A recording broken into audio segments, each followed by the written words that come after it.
Considering its rich motorsport heritage, it's no surprise that TVS's flagship motorcycle is a fully fed sports bike.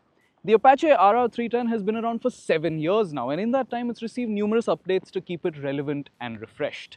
This right here is the very latest version. It's once again been refined and improved, and we're here to find out what it's like. So let's get started.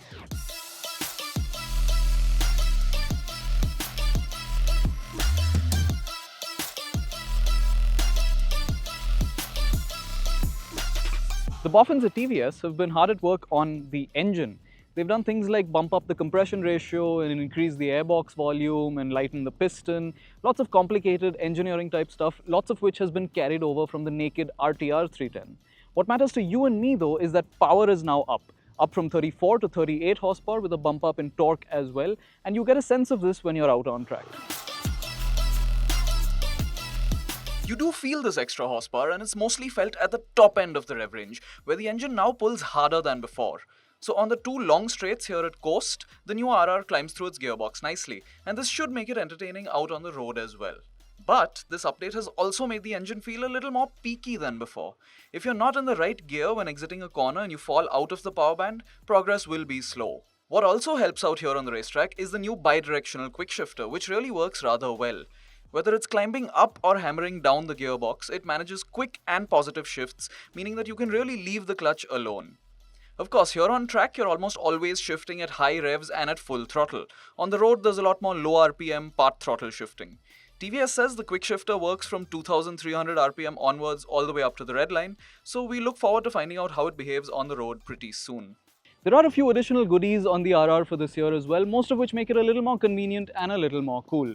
Cruise control and adjustable levers have been carried over from the RTR, and they add to the convenience factor. There is a very neat looking transparent clutch cover here, and as I'm sure you've noticed, there are also winglets. Sure, they do look cool, but do they serve a purpose? Now, TVS claims a maximum downforce of 3 kilos from these new winglets, and this number is likely at or near the top speed of the motorcycle. 3 kilos isn't a lot, and you're not doing the top speed very often, so for the most part, the function of these winglets is limited to making the bike look cooler and generating conversation, both of which they seem to do quite well. As before, the RR continues to be offered with optional extra BTO kits, and the bike we're riding has both the available options fitted. First up is the dynamic kit, which will cost you 18,000 rupees. It brings in fully adjustable suspension front and rear, a brass coated drive chain, and a TPMS that's new. Then you've got the Dynamic Pro Kit, 16,000 rupees, and what it brings in is a host of electronic rider aids, all of which are packaged into what TVS calls RTDSC. This includes things like cornering, ABS, traction control and cruise control, as well as wheelie control, and it's all facilitated by a 6-axis IMU. And since we're at the track today, it's the perfect setting to try out these new features. On the suspension and handling front, the RR continues to be a very natural motorcycle. It flows through corners with ease and behaves very predictably. It's definitely a fun bike to ride here on track, and it's great to still have the sticky Michelin Road 5 rubber on offer here.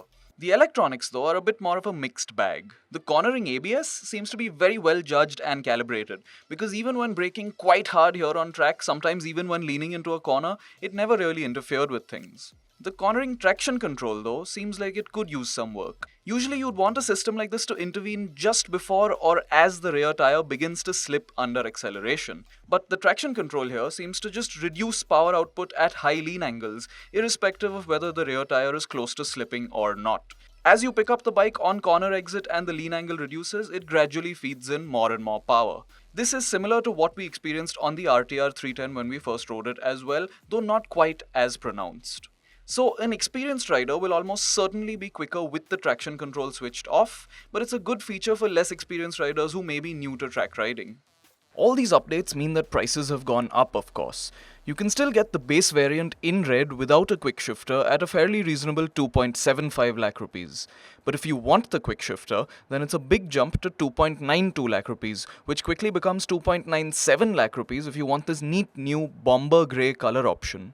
Start throwing in the optional extras, and a fully loaded RR310 will now set you back close to 3.4 lakh rupees ex-showroom, making it more expensive than even the more powerful KTM RC390. The RR is now more performance focused than ever before. With more power and features like a quick shifter, it feels more at home on the racetrack than it ever has. And you've still got nice things like the grippy Michelin Road 5 tires carried over from the earlier bike.